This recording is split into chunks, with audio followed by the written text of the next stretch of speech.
आनंद सभागृहामध्ये महाविकास आघाडीच्या प्रचाराचा शुभारंभ झाला।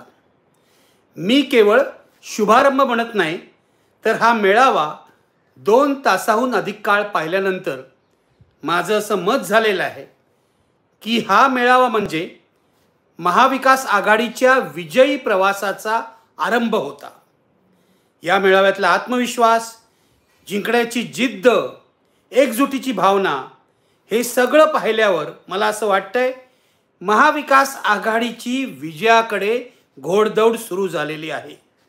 लोकसभेला तर महाविकास आघाडीने महायुतीला चारी मुंड्या चित केलं होतं। मोदी शहा यांना रोखलं होतं महाराष्ट्राने आणि देशाला दाखवून दिलं होतं की मोदी शहा आणि भाजपला महाराष्ट्र रोखू शकतो। विधानसभेत सुद्धा हा विजयी प्रवास महाविकास आघाडीचा पुढे चालू राहणार आहे आणि तो उद्धव ठाकरेंच्या नेतृत्वाखाली चालू राहणार आहे असा आत्मविश्वास या मेळाव्यातून मिळत होता, हे लक्षात ठेवा। मित्रहो, एरवी राजकीय पक्षांच्या मेळाव्यामध्ये काय होतं किंवा सभांमध्ये काय होतं हे तुम्हाला माहिती आहे की सुरुवातीला ज्युनियर वक्ते भाषण करतात, त्यानंतर मोठे नेते भाषण करतात आणि सगळ्यात मोठा जो नेता असेल तो शेवटी भाषण करतो। आपलं भाषण इथपर्यंत खरं तर तो गांजून गेलेला असतो असं म्हटलं तर वावगं ठरणार नाही। पण महाविकास आघाडीने या मेळाव्यातून नवा पायंडा पाडला। महाविकास आघाडीच्या प्रचाराची धुरा ज्यांच्या खांद्यावर सोबवलेली आहे त्या उद्धव ठाकरेंनी या मेळाव्यामध्ये पहिलं भाषण केलं आणि आम्ही एक नवी प्रथा सुरू करत आहोत असं दाखवून दिलं। शरद पवारांच्या म्हणण्याप्रमाणे दक्षिणेकडच्या सभांमध्ये आधी मोठे नेते बोलतात आणि मग ज्युनियर नेते बोलतात, तसा आज पायंडा महाराष्ट्रातही सुरू झालेला आहे। उद्धव ठाकरेंनी आपल्या पहिल्या भाषणाने उपस्थितांमध्ये एक प्रेरणा निर्माण केली, उत्साह निर्माण केला आणि सगळ्यात महत्त्वाचं म्हणजे आपण या प्रचाराचे नेते आहोत हे त्यांनी अधोरेखित केलं, हे लक्षात ठेवा। उद्धव ठाकरे महाविकास आघाडीचे भावी नेते असणार की नाही, उद्धव ठाकरे यांना मुख्यमंत्री पदाचे उमेदवार म्हणून महाविकास आघाडी जाहीर करणार की नाही, या सर्व प्रश्नांची उत्तरं आजच्या मेळाव्याने मिळाली। उद्धव ठाकरे हे महाविकास आघाडीच्या प्रचाराचं नेतृत्व करणार आहेत हे या मेळाव्यातून स्पष्टपणे दिसलं, कारण आज त्यांनी अक्षरशः शब्दार्थाने या मेळाव्याची सुरुवात केली, मेळाव्याचं नेतृत्व केलं। उद्धव ठाकरे जिंकले असं मी म्हणतो या मेळाव्यामध्ये, किंवा उद्धव ठाकरे यांच्या भाषणाला नेहमीप्रमाणे जोरदार प्रतिसाद मिळाला, त्यांचं भाषण प्रभावित झालं, पण ते वेगळ्या मुद्द्यांमुळे नाही, एकाच मुद्द्यामुळे टाळ्यांचा कडकडाट झाला।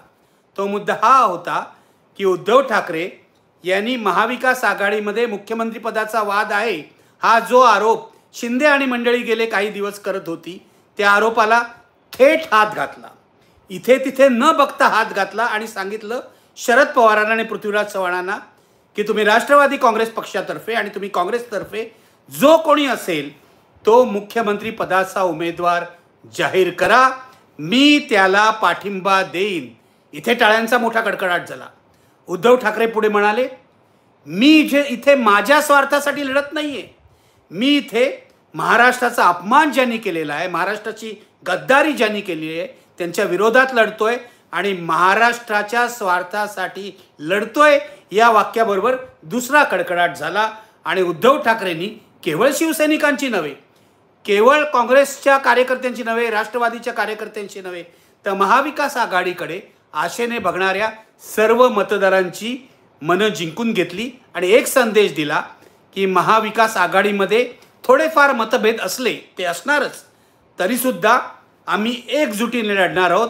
आमचा अहंकार महत्त्वाचा नाही, महायुतीचा पराभव करणं हे महत्त्वाचं आहे। हे उद्धव ठाकरेंच्या भाषणातून अगदी एस्टॅब्लिश झालं आणि केवळ सभागृहातल्या लोकांनी टाळ्या वाजवल्या नाही, तर व्यासपीठावर शरद पवारांपासून जे सगळे नेते बसले होते त्यांनी त्याला मोठ्या दिलाने दाद दिली, हे लक्षात ठेवा। म्हणून मी म्हणतो आजची सभा उद्धव ठाकरेंनी जिंकली। एक गोष्ट लक्षात ठेवा, उद्धव ठाकरेंनी जरी असं म्हटलं की माझं महाराष्ट्राच्या स्वार्थासाठी मी लढतोय आणि मला काही मुख्यमंत्री करा असा माझा आग्रह नाही असं त्यांनी सुचवलं असलं तरी माझ्या मते उद्धव ठाकरे यांची ही चतुर खेळी आहे. त्यांनी नाना पटोलेंना किंवा पृथ्वीराज चव्हाणांना उत्तर दिलेलं आहे. गेले काही दिवस नाना पटोले, पृथ्वीराज चव्हाण हे आडून किंवा थेटपणे सांगत होते की महाविकास आघाडीचा काही मुख्यमंत्री ठरलेला नाही आहे, ज्यांचे सगळ्यात जास्त आमदार निवडून येतील तो मुख्यमंत्री असेल वगैरे वगैरे वगैरे. उद्धव ठाकरे दिल्लीला गेले. दिल्लीमध्ये राहुल गांधी, मल्लिकार्जुन खरगे वगैरे नेत्यांशी त्यांची भेट झाली. 3 दिवसाच्या दौऱ्यानंतर ते मुंबईत परतले आणि बातमी आली की महाविकास आघाडीच्या प्रचाराची धुरा उद्धव ठाकरेंनी करावी असं काँग्रेस हायकमांडनी सुचवलेलं आहे आणि काँग्रेस हायकमांडला उद्धव ठाकरेंनी नेतृत्व करणं मान्य आहे. मी तुम्हाला सांगतो, लोकसभेच्या निवडणुकीच्या वेळेलाही काँग्रेसने थोडं पडतं घ्यावं, मुंबईमध्ये उद्धव ठाकरेंना मोकळा हात द्यावा असं काँग्रेस हायकमांडने सुचवलं होतं. त्याचीच पुनरावृत्ती या निर्णयामुळे काँग्रेस हायकमांडने केलेली आहे. मला असं वाटतं सोनिया गांधी, राहुल गांधी, मल्लिकार्जुन खरगे यांना पूर्णपणे माहिती आहे उद्धव ठाकरेंची महाराष्ट्रामध्ये लोकप्रियता काय आहे. काँग्रेस पक्षाकडे दुसऱ्या फळीत चांगले नेते आहेत. एक विभाग सांभाळू शकतील, एक जिल्हा सांभाळू शकतील, 4-5 जिल्हे सांभाळू शकतील असे नेते काँग्रेस पक्षाकडे आहेत. हे लोकसभेच्या निवडणुकीत दिसलेलं आहे. पण अख्ख्या महाराष्ट्राला आवाहन करू शकेल, अख्ख्या महाराष्ट्रातल्या मतदारावर प्रभाव पाडू शकेल असे 2च नेते महाराष्ट्रात आहेत. एक उद्धव ठाकरे आणि दुसरे शरद पवार.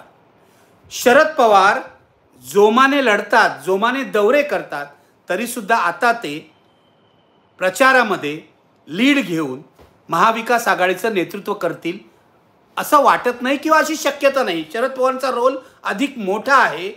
महाविकास आघाडीच्या भीष्माचार्याचा हा रोल आहे. त्यामुळे एकच नेता उरतो जो महाविकास आघाडीचं नेतृत्व करू शकेल, तो म्हणजे उद्धव ठाकरे. काँग्रेसच्या हायकमांडला हे नेमकं कळलेलं आहे. त्यामुळे पुन्हा एकदा उद्धव ठाकरे यांच्याकडेच विधानसभेच्या प्रचाराची धुरा काँग्रेस हायकमांडनी सोपवलेली आहे आणि उद्धव ठाकरेंनी आज मी स्वार्थासाठी लढत नाही, मी महाराष्ट्रासाठी लढतो असं म्हणून या सगळ्या वादावर पांघरून टाकलेला आहे. याचा अर्थ उद्धव ठाकरेंनी मुख्यमंत्री पदावरचा दावा सोडलाय असा होत नाही, परंतु मुख्यमंत्रीपद महाविकास आघाडीच्या विजयाच्या मार्गामध्ये आडवं येणार नाही हे त्यांनी स्पष्ट सांगून एक संघभावना महाविकास आघाडीमध्ये निर्माण केली आहे. हे लक्षात घ्या. नेत्याचे हे गुण असतात. नेता योग्य वेळी योग्य संदेश आपल्या कार्यकर्त्यांना, अनुयायांना देत असतो. तो आपल्या संघटनेतल्या भांडणावर आपल्या समंजसपणाचं पांघरून टाकतो. तसं ते आज उद्धव ठाकरेंनी टाकलेलं आहे. शरद पवार यावर काहीही बोललेलं नाही आहेत. पृथ्वीराज चव्हाण यांनीही काही स्पष्टीकरण दिलं नाही. मित्रहो, आज उद्धव ठाकरेंच्या भाषणामध्ये जे मुद्दे होते त्यामध्ये त्यांनी मुख्यमंत्रीपदाचा मुद्दा तर हाताळलाच आणि जो वाद उभा करण्याचा प्रयत्न महायुतीचे लोक करत होते त्याला थेट उत्तर दिलं. पण त्याचबरोबर गेले काही दिवस मुस्लिम मतदारांच्या मनामध्ये जी शंका होती तीही त्यांनी दूर केली. वक्फ बोर्डाच्या मालमत्तेबाबत जो ठराव लोकसभेमध्ये मांडण्याचा प्रयत्न सत्ताधारी करत होते त्याला विरोधकांचा विरोध होता. त्यावेळी शिवसेनेचे खासदार हजर नव्हते. याचं मोठं भांडवल करण्याचा प्रयत्न महायुतीने चालवला होता. आज उद्धव ठाकरेंनी स्पष्टपणे सांगितलं की वक्फ बोर्डाच्या जमिनी असोत किंवा मंदिरांच्या जमिनी असोत त्या आम्ही सरकारला कोणत्याही परिस्थितीमध्ये हडप करू देणार नाही. मराठवाड्यातल्या मंदिराशी संबंधित जमिनी असतील किंवा इतर जमिनी असतील ज्या महायुतीच्या नेत्यांनी हडप करण्याचा प्रयत्न चालवला आहे तो आम्ही चालू देणार नाही. आणि याची उदाहरणं राष्ट्रवादी काँग्रेसचे प्रदेशाध्यक्ष जयंत पाटील यांनी आपल्या भाषणात दिली. शिवकालीन जमिनी हडप करण्याचा प्रयत्न काही आमदार करतायत आणि त्यांना महायुतीचे नेते कसे मदत करतायत हे जयंत पाटील यांनी सविस्तरपणे सांगितलं. उद्धव ठाकरे यांनी वक्फ बोर्डाच्या जमिनीबरोबर मंदिरांच्या जमिनीचा प्रश्न जोडला आणि हिंदू मतदार असतील किंवा मुस्लिम मतदार असतील दोघांच्याही मनातली शंका दूर केली. सगळ्यात महत्त्वाचा मुद्दा आजच्या मेळाव्यासमोर होता लाडकी बहीण योजना. मित्र, लाडक्या बहीण योजनेमुळे आपण जिंकू असा विश्वास महायुतीच्या नेत्यांना वाटतोय. पण या लाडक्या बहीण योजनेतली हवा आता निघून चाललेली आहे. मी काल तुम्हाला सांगितलं होतं, नाशिकमध्ये आज तेच घडलंय. लाडक्या बहीण योजनेचा पहिला हप्ता आला म्हणून नाशिकच्या बहिणींनी मुख्यमंत्र्यांना धन्यवाद दिले, पण आमचा लाडका भाऊ उद्धव ठाकरेच आहेत हे आवर्जून सांगितलं. म्हणजे काय होतंय बघा. आणि या जनभावनेचे पडसाद आजच्या मेळाव्यात पूर्णपणे पडले. उद्धव ठाकरे म्हणाले हे 15,000 रुपये प्रत्येक अकाउंटमध्ये टाकायला निघाले होते, आता 1,500 रुपयावर आलेले आहेत. याशिवाय सुप्रिया सुळे आणि वर्षा गायकवाड यांची भाषणं अत्यंत प्रभावी झाली. सुप्रिया सुळे दिवसेंदिवस जी प्रगल्भता दाखवत आहेत तिचं खरोखरच कौतुक केलं पाहिजे. सुप्रिया सुळे यांनी हा लाडकी बहीण योजनेचा मुद्दा हा थेट नात्याशी जोडला आणि मास्टर स्ट्रोक मारला. याचं कारण लाडक्या बहिणीचं जे नातं आहे ते तुम्ही 1,500 रुपयाशी जोडून त्याची किंमत करून लाडक्या बहिणींचा अपमान करता आहात. हे सुप्रिया सुळेंनी जे सांगितलं ते लाडक्या बहिणींना आवाहन करणारं तर होतंच, पण त्यांच्या मनात बसणारं सुद्धा होतं, हे लक्षात घ्या. शिंदे सरकार लाडक्या बहिणींची किंमत 1,500 रुपयात करतंय, ही टीका महायुतीला बोचणारी टीका आहे. वर्षा गायकवाड यांनी सुद्धा यांना लाडक्या बहिणींची किंमत नाही, केवळ मतांसाठी यांनी हा लाडक्या बहिणींचा व्यापार मांडलाय हे एका दागिने घातलेल्या आणि नंतर दागिने उतरवणाऱ्या बहिणीच्या उदाहरणातून सांगितलं. वर्षा गायकवाड आणि सुप्रिया सुळे या दोघींची भाषणं लाजवाब होती असं स्पष्टपणे सांगितलं पाहिजे. 2 आक्रमक महिला वक्त्या या निमित्ताने महाराष्ट्राला लाभलेल्या आहेत. सुप्रिया सुळे तर आता अनुभवी आहेत. सुरुवातीच्या काळात त्या चाचपडत होत्या, पण आता त्या चांगल्या स्थिरावलेल्या आहेत आणि अजित पवारांच्या पत्नीचा पराभव बारामतीत केल्यावर त्यांचा आत्मविश्वास दुपटीने वाढलेला आहे, याविषयी काही शंका नाही. वर्षा गायकवाड तर 2024च्या लोकसभा निवडणुकीचं फाईंड आहे असं माझं म्हणणं आहे.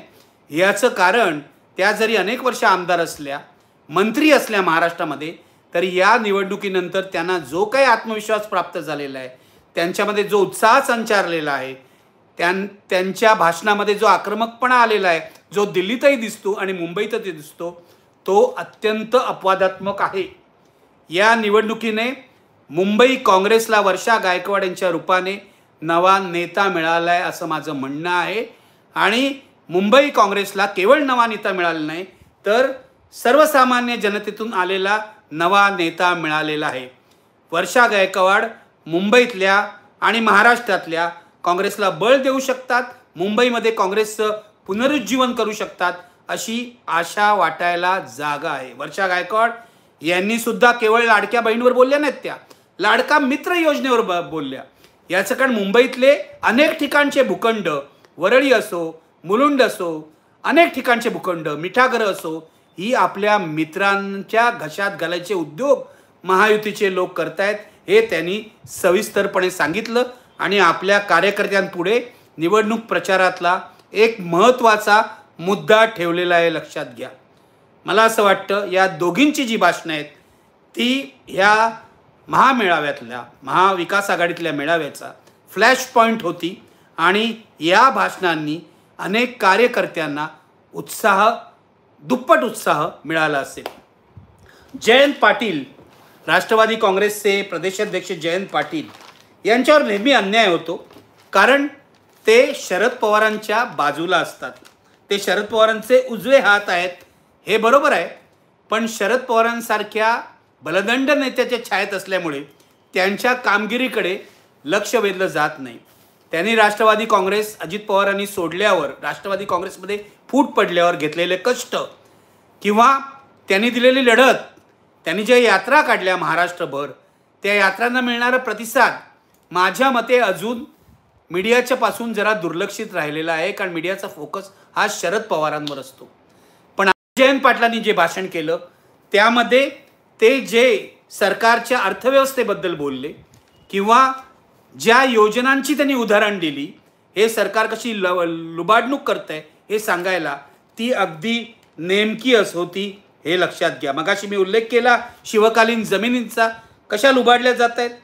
त्याप्रमाणे जयंत पाटील असं म्हणाले, निवडणुका घेण्याची या सरकारची हिम्मत नाही. एकच उदाहरण त्यांनी दिलं,